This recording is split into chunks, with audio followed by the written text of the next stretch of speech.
And Dr. Liberto, thank you once again for joining us for Faith Seeking Understanding. Thank you for having me again. To continue the conversation a little bit on some very simple, basic kind of level questions that have exponentially deep meanings. Right. But, and we've heard this in the Gospels recently, Jesus had a problem with man-made tradition. He talked to the Pharisees about it. He condemned them for it. Why do Catholics, as the Church, hold so fast to tradition? Right.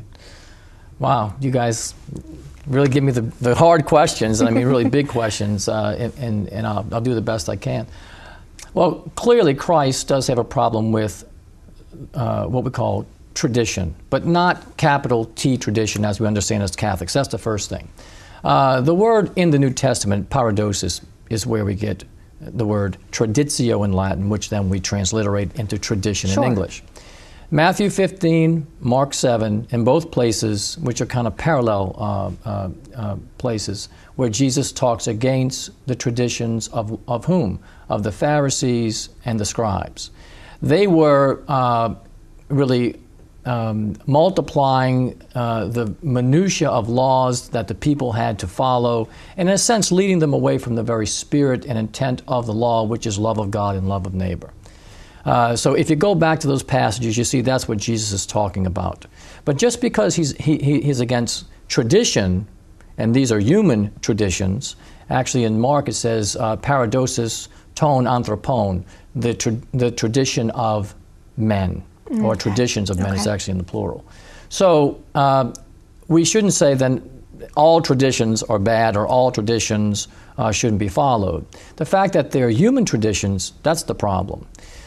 Paul, the Apostle Paul, 1 Corinthians chapter 11 says, I hope that you're keeping the traditions that I handed on to you. Now, he's using the same word, paradosis, tradition, which simply means to hand on. Sure. And it's the same in the Latin, tradere, and we get the noun traditio. So he's got a positive spin on tradition. Because why? Because it comes really from God. As an apostle, he teaches with apostolic authority, and he can do that because it was promised to him and to the other apostles by Christ himself. So those are not merely human traditions. And so those are the kind of traditions we're talking about, or capital T tradition, that the Church talks about in Dei Verbum when it says that revelation is three-pronged: Holy Scripture, sacred tradition, and the living magisterium. Those three together, and all based on the same authority, God himself, ensures that those different sources, which is really one source, different modes of translating or transmitting the faith, that they're assured of being God's Word. And it's important, you sort of made that distinction between the tradition with the small t and the big T, not sort of, you did. And those small t traditions were very surface level. They weren't deep, they were not spirit-filled. Jesus himself celebrated the Passover meal, that's how we got the Eucharist.